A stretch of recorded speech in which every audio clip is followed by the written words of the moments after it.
များစုတည်ထားတဲ့အတိုင်း Confucius အကြောင်းကိုကျွန်တော်ပြောလိုက်မယ် Confucius ဟာတရုတ်နိုင်ငံမှာ BC 900ကျော်လောက်မှာသူကအသက်ရှင်ရပ်တည်ခဲ့တယ်အဲ့ဒီ Confucius ကသူကပညာကိုအဓိကထား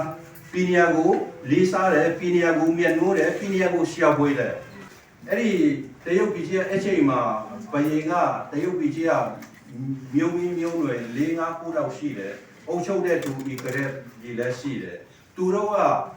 တိုင်းပြည်ကိုဘယ်လိုအုပ်ချုပ်မလဲလူသားတွေကိုဘယ်လိုအုပ်ချုပ်မလဲငါတို့ကချမ်းသာဖို့တိုင်းပြည်တူးတက်ဖို့ဘာတွေလုပ်ရမလဲအဲ့ဒီဂုံပကာနာဒီပဲစဉ်းစားတဲ့အချိန်မှာ Confucius တယောက်တည်းကပညာကိုပဲရှာကြံခဲ့တယ်ပို့ပြီးတော့အဲ့တရုတ်ပြည်တနိုင်ငံလုံးအနက်မှာသူတွေ့ရှိသမျှအုပ်ချုပ်သူရဲ့လူတွေကိုနှိမ့်ဆက်မှုရှင်းရသားရဲ့ခက်ခဲမှုလူတွေပညာမရှိဘဲနဲ့လောဘမောဟဒေါသတွေနဲ့ရပ်တည်ပြီးတော့လူဘဝကြီးပျက်စီးမှုဒါတွေကိုသူကအလုံးစုံပညာကိုရှာဖွေလေ့လာခဲ့တယ်လေ့လာခဲ့တဲ့အခါကျတော့နောက်ဆုံးမှာသူကတော့ရှာဖွေနဲ့သူ့ရဲ့အတွေးခေါ်ပညာတွေအတိပညာတွေအတတ်ပညာတွေအားလုံးကတကယ်ကိုဖွံ့ဖြိုးသွားတယ်တကယ်အနိတ္တရပညာကိုအချိန်တုန်းကလူသားတွေကစိတ်ဝင်စားခဲ့ဘူးအဲ့လိုဖြစ်တဲ့အခါကျတော့နောက်ဆုံးမှာသူရှာဖွေခဲ့တဲ့ပညာတွေကိုလည်းသူဒီပြည်ရွက်ပေါ်မှာသူကကောင်းလေးစုစည်းထားတယ်သူကနောက်ဆုံးမှာဘာရှင်းစားလိုက်လဲဆိုတော့ငါရှာဖွေခဲ့တဲ့မြတ်ပညာလူသားတွေတဲ့ကောင်းစုဖြစ်မဲ့အရာတွေကိုအနိတ္တရကိုငါရှာဖွေခဲ့တယ်ဒါပေမဲ့ငါရှာဖွေခဲ့တဲ့ဥစ္စာကိုအလဟတဖြစ်ခဲ့တယ်ဘာမှအကျိုးမရှိဘူးလို့ခံစားခဲ့တယ်ခက်ချိန်ခါတော့ရှာဖွေခဲ့တဲ့ပညာကိုတားမြင်တယ်တကယ်တမ်းဆိုတားမြင်တဲ့သူရှာဖွေခဲ့တဲ့ပညာဒါပေမဲ့ခက်ချိန်ခါတော့လူသားတွေကသူ့ရဲ့ပညာကိုလိုက်မမီတာပဲဖြစ်တယ်သူတေဆုံးခါနေမှာငါလောက်ခဲ့တဲ့အရာဟာအလဟတာပဲဘာမှအကျိုးမရှိဘူးဆိုပြီးတော့သူမခံစားရပဲနဲ့နောက်ဆုံးမှာသူ့ရဲ့တက်တော်ကိုအနေစာရောက်သွားတယ်အဲ့လိုနဲ့တရုတ်ပြည်ကြီးကသူ Confucius ရဲ့နောက်ပိုင်းမှာဒီလိုရှိပွားရေးနိုင်ငံရေးတွေတွားပြီးတော့သူတေဆုံးပြီးတော့နေပေါင်း900လောက်အကြာမှာတရုတ်ပြည်ကြီးမှာပညာရှင်2ယောက်ထွက်ပေါ်လာခဲ့တယ်အဲ့ဒီပညာရှင်2ယောက်ထွက်ပေါ်လာပြီးတော့သူတို့ရဲ့နာမည်ကတော့ Li Fan လို့ခေါ်တယ် Li Fan နဲ့သူတကယ်ရှင်2ယောက် Li Fan တို့ခင်မှာဆိုရင်ဒီပညာရှင်တွေရဲ့လုံဆောင်သမျှဟာ B2B သားတွေကလိုက်ရောညူထွေဖမ်းနိုင်တဲ့ပညာရှင် B2 မှာရှိခဲ့တယ်အဲ့လိုရှိခဲ့တဲ့အခါကျတော့ B2 ကလည်းအဲ့ဒီ Li Fan တို့ပညာရှင်2ယောက်ကိုသူတို့ကအတိအမှတ်ပြုခဲ့တယ်ဒါမဲ့ Confucius ကတော့အဲ့လိုမဟုတ်ခဲ့ဘူး B2 တွေကမလိုက်နိုင်ဘူးအဲ့ဒီ Li Fan တို့ဘဝမှာသူတို့က B2 တွေကလိုက်နိုင်တဲ့အခါကျတော့ Li Fan တို့ကျန်းကန်တွေကိုပြုစုပြီးတော့ပညာအားလုံးကိုစုစည်းခဲ့တယ်ပညာအလုံးစုံလည်းတည်ယူခဲ့တယ်စာပညာလည်းစုစည်းခဲ့တယ်လက်တံကပညာတွေအားလုံးတွေစုစည်းခဲ့တယ်နောက်ဆုံးကျတော့အဲ့ဒီ Li Fan တို့ကသူတို့ရှာဖွေတွေ့ရှိခဲ့တဲ့ပညာအားလုံးကိုစာအုပ်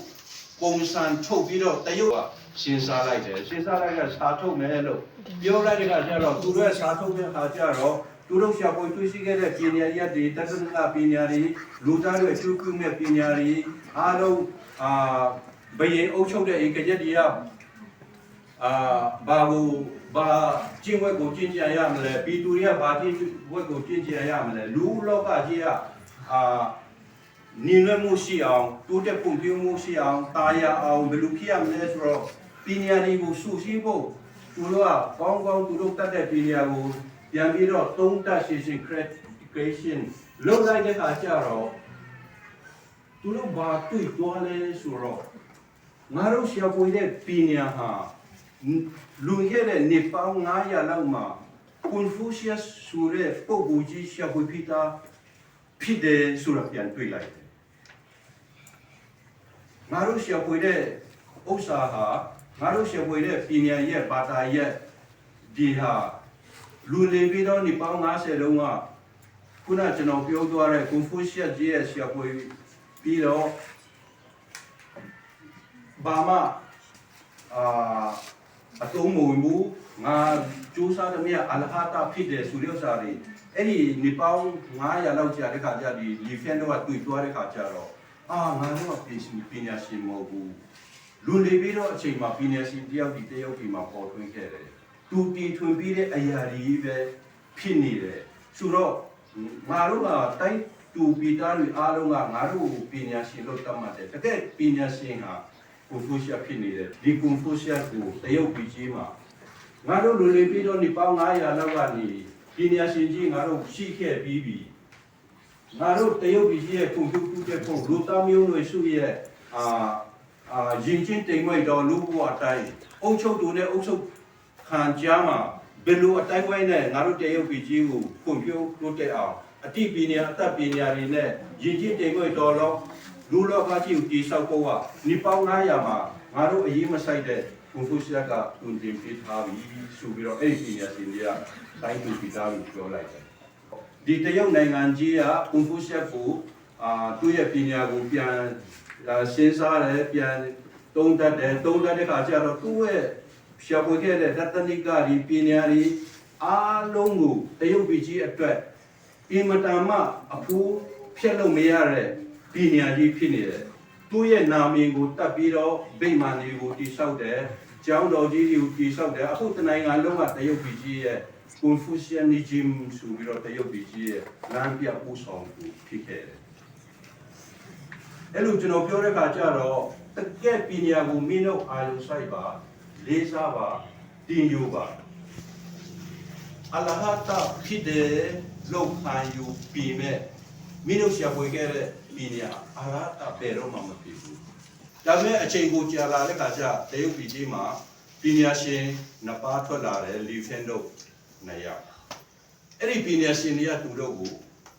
တင်မြောက်လိုက်တယ်ဆိုတဲ့အခါကျတော့ကျွန်တော်ပြောချင်တဲ့အရာကမင်းတို့ပညာကိုလေးစားပါပညာကိုတန်ဖိုးထားပါတစ်ချိန်မှာအခုလည်းစာကျက်တဲ့စာမပွဲလည်းနေပြီပညာကိုလည်းကျိုးစားတယ်တခါတလေပြန်ရှင်းစားတဲ့အခါကျငါတို့တင်လိုက်တဲ့ပညာတွေငါတို့တင်ယူတဲ့ပညာတွေအခက်အခဲခံပြီးတော့တင်ယူတဲ့ပညာတွေအလှတာဖြစ်မယ်လို့တခါတလေလည်းခံစားကောင်းခံစားလာနိုင်တယ်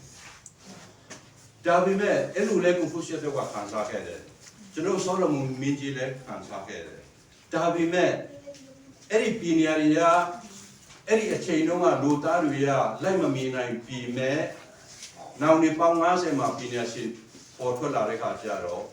ပညာရှင်တယောက်ကလည်းတယောက်ကပဲမြင့်တင်နိုင်တယ်ပညာရှင်အချင်းချင်းတွေကမကြော်ဘူးပညာရှင်အချင်းချင်းတွေကသူတို့ရှာဖွေတမျှဟာအရင်တည်တဲ့လူကိုသူတို့ဦးစားပေးခဲ့တယ်ဆိုတော့လူသားမျိုးနွယ်တိုင်းမှာပညာရှင်တယောက်ကလည်းမြင့်တင်နိုင်မင်းတို့ပညာတယောက်ဖြစ်တယ်ဆိုရင်နောက်တစ်ချိန်မှာပွင့်ရမယ်တီးကိုတေးရမယ်အခုချိန်မှာမင်းတို့ကိုမြင့်တင်မဲ့ပုဂ္ဂိုလ်မပေါ်တီးပြီးမဲ့ပညာရှင်နောက်တစ်ချိန်မှာပေါ်လာတဲ့ခါကျမှမြင့်တင်လိုက်ကျွန်တော်ဒီ chapter မှာပြောကြတော့ရဆရာမငုံပြီးဘုရားတော်ကကျွန်တော်မမီပြောတော့တယ်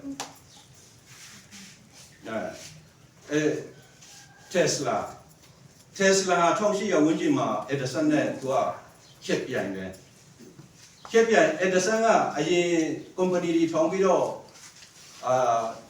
commercial ကိုအားလုံးအုပ်ချုပ်လိုက်တယ်ဆိုတော့အဲ့ဒီ Tesla က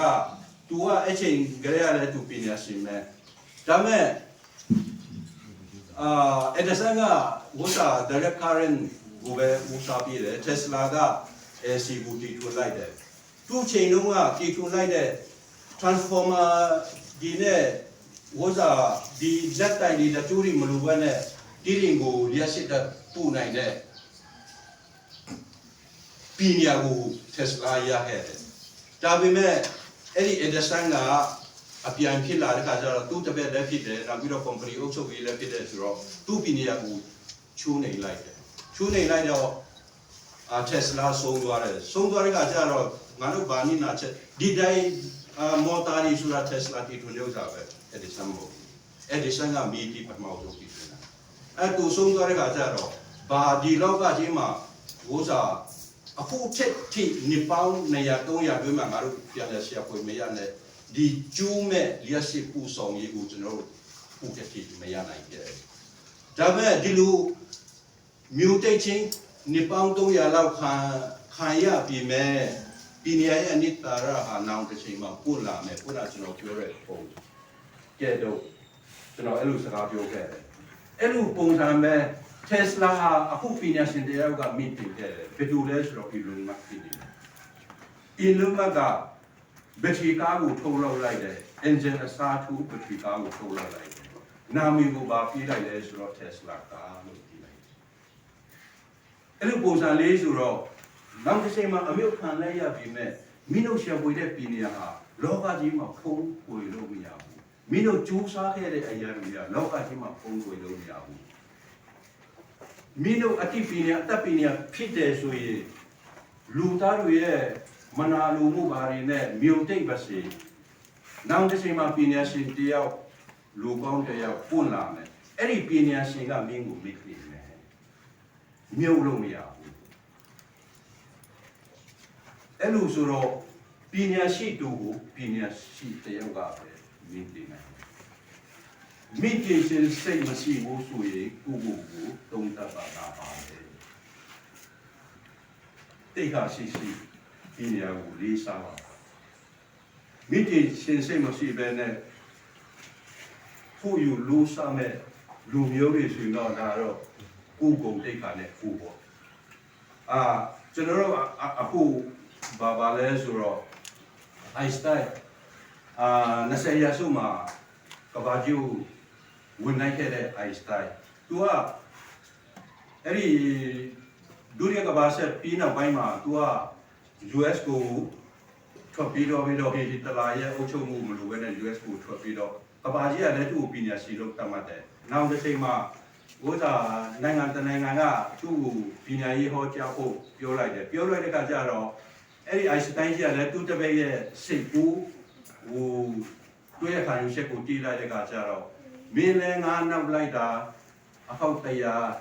မကအရှိနေပြီမင်းလည်းတော်တော်တည်နေပြီဆိုတော့ငါအစာတွားလိုက်ပါအဲ့သူ့တပည့်ကိုလွတ်လိုက်တယ်ဒါပေမဲ့ तू ကအဲ့ lecturer ပြတဲ့နေရာမှာအိုင်စတိုင်းဟောကြားပြီးသားတွေကအဟောက်တရားကျော်လောက်တည်နေပြီဆိုတော့ तू ကလည်းအားရပါရပညာတွေကိုဖြန့်ဝေခဲ့တယ်ပညာတွေကို lecturer ပြလိုက်တယ်အရှင်ပြီးတယ်ဒါပေမဲ့အဲ့ဒီဟောကြားမှုပြီးသွားတဲ့အခါကျတော့ပရိသတ်ကနေသူ့ကိုလောကမှာမရှိသေးတဲ့အရာတစ်ခုမေးလိုက်တဲ့အခါကျတော့သူမဖြေနိုင်ခဲ့ဘူးအဲ့မဖြေနိုင်တဲ့အခါကျတော့သူ့ရဲ့ငါတိတဲ့တတ်တယ်ဆိုတဲ့မာနကြီးဟာအချိန်မှကိုယ်ချသွားတယ်နောက်ပြီးတော့အိုင်စတိုင်းကအဲ့ဒီနောက်ပိုင်းမှာတနည်းမှာဥစားလက်ချာပြီးတော့ခေါ်လိုက်တဲ့ခါကျတော့လက်ချာပြီးလိုက်တယ်အဲ့ဒီနောက်ဆုံးလက်ချာပြီးသွားတဲ့ခါကျတော့ဒီပရိသတ်ကြီးကနေမိခွန်းတစ်ခုကိုအစ်တလာကိုမိလိုက်တဲ့ခါကျတော့တမိုင်မှာမိသားဘယ်လောက်ရှိလဲလို့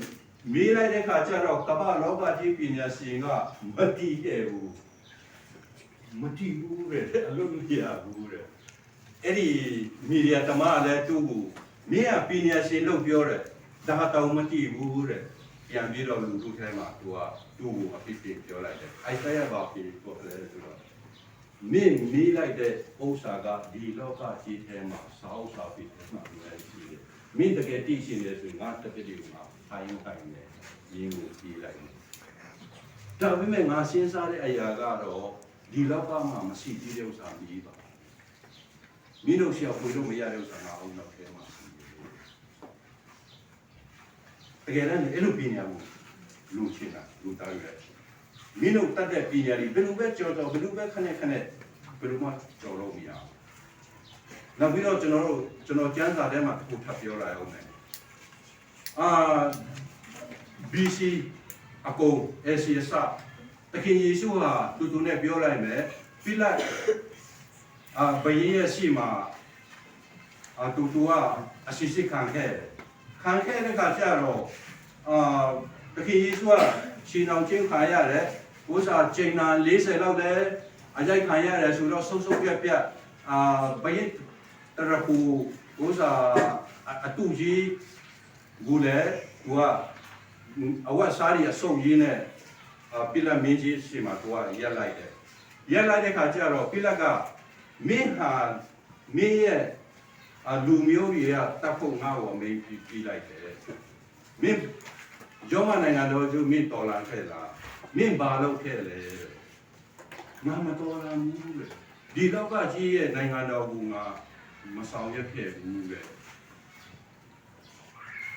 နောက်ပြီးတော့ငါလုပ်ခဲ့တဲ့အရာဟာ the truth အမှန်တရားကိုငါဆောင်ရွက်ခဲ့တယ်အဲ့လိုပြောလိုက်တဲ့အခါကျတော့ပိလတ်မင်းကြီးကသူပြောတဲ့အထဲမှာသူပြောတဲ့အထဲမှာစကလုံးတစ်လုံးကိုတွတ်တဲ့ထိုးအထိုးစားကြီးဖြစ်နေတယ် the truth အမှန်တရားတဲ့ဘာဖြစ်လို့သူကတောက်နိုင်တာလဲအဲ့ဒီပိလတ်ကြီးကဖီလိုဆိုဖာဒီရှိခဲ့တယ်တက္ကနကပညာဒီအားလုံးရှိခဲ့တယ်လောကီကြီးအားလုံးကိုသူတို့နားလည်ခဲ့တယ်နားလည်ခဲ့လို့လည်းအဲ့ဒီအရေးကြီးတဲ့စကလုံးကိုတောက်နိုင်တယ်ဘာဖြစ်လို့လဲသူကပညာရှိဘာဖြစ်လို့ပညာရှိလဲ the truth အမှန်တရားတဲ့သူကဒီလောကကြီးမှာအမှန်တရားဖုံးလွှမ်းမထားတာကြည့်တယ်သူက the truth ကိုအမှန်တရားကိုငါဆောင်လုပ်ခဲ့တယ်လို့ပြောရတယ်မင်း the truth ဆိုတာပါရှိလို့လားကောက်နိုင်တယ်အဲ့ကောက်နိုင်တယ်ကျွန်တော်ပြောလိုက်တဲ့ခါကျတော့အဲ့ဒီပိလတ်မင်းကြီးကသူ့ခက်အခါမှာသူကတကယ်ပညာရှိမို့လို့ဒီအရေးကြီးတဲ့စကားကိုကောက်နိုင်တယ်အခုဒီမှာရှိတဲ့ကျောင်းသူကျောင်းသားတွေမင်းတို့လုံးဝအားမငယ်နဲ့လောကကြီးရဲ့ပညာရဲ့ဒတရကပညာ philosophy ပညာယဉ်ကျေးမှုလူအတိုင်းဝိုင်းကြီးရဲ့ဘယ်လိုဖွံ့ဖြိုးတိုးတက်မလဲငါတို့လောကကြီးရဲ့ပညာရက်ကဘာလဲဆိုတော့မင်းတို့ဒီထဲကနေလဲနောက်တစ်ချိန်မှာပေါ်ထွန်းတတ်တယ်အားမငယ်နဲ့ငါအားပြီးတယ်ဒီထဲမှာလဲနောင်လာမဲ့အနည်း20 30ထဲမှာငါတို့ဒီချင်းတဲ့အတွက်မြန်မာနိုင်ငံအတွက်ပြည်내ရှင်ဒီထဲကနေလဲပေါ်လာတတ်တယ်ဟာတရားကောင်းပြီးပြီးခဲ့တယ်မင်းတို့လည်းအားမငယ်နဲ့နောင်နေပေါင်း20 30မှာလူကြီးလူကောင်းကြီးခုနကျွန်တော်ပြောသွားတဲ့ဘယ်သူကပဲအပစ်တင်ဘယ်သူကပဲဝေဖန်ဖန်ပြုတ်ဆုံးမသွားတဲ့ပြည်내ပိုင်ရှင်ကြီးဖြစ်နိုင်တယ်နောက်တစ်ခုပြောချင်တာကအဲ့ဒါဒီဖြစ်ဖို့ကအဓိကဘာလို့လဲဆိုတော့ကိုတီးတယ်တတ်တယ်လို့ဖြေတယ်ဆိုရင်မင်းတို့ပြည်내ရရက်တာမင်းတို့တစ်ခေါက်ကျွန်တော်ပြောလိုက်အောင်မယ်မင်းတို့မိမိကိုငါတီးပြီးတတ်ပြီးလို့ပြောသွားလိုက်တယ်ဆိုရင်မင်းတို့ပြည်내ရက်စင်မတူတော့ငါမတီးသေးပါလားငါမတတ်သေးပါလားဆိုတဲ့အမှန်တရားကိုမင်းတို့တီးတဲ့အချိန်မှာမင်းတို့မတည်ခင်မှာမင်းတို့ပြည်내ရဆက်လက်ကျူးပွားဆိုတော့ငါဘာမှမတည်သေးပါလားငါဘာမှမတတ်သေးပါလားဒီအမှန်တရားကိုမင်းတို့ဘုံလုံးထဲမှာပြီးဖို့ပဲငါတည်ပြီးတတ်ပြီးဆိုမင်းတို့ပြည်내ရပြီငါမတည်သေးပါလားငါမတတ်သေးပါလားငါလိုအပ်သေးပါလားအဲ့လိုမိမိကိုယ်စဉ်းစားတဲ့အချိန်မှာမင်းတို့မတည်ခင်မှာမင်းတို့ကတနေပြီခုနကျွန်တော်ပြောတဲ့လောကကြီးရဲ့ပညာရှင်ဟာဖျားရှင်မှာရရှိတဲ့ပညာကြီးမင်းတို့မတိခင်လေးမှာမင်းတို့ရှိမှာရောက်လာ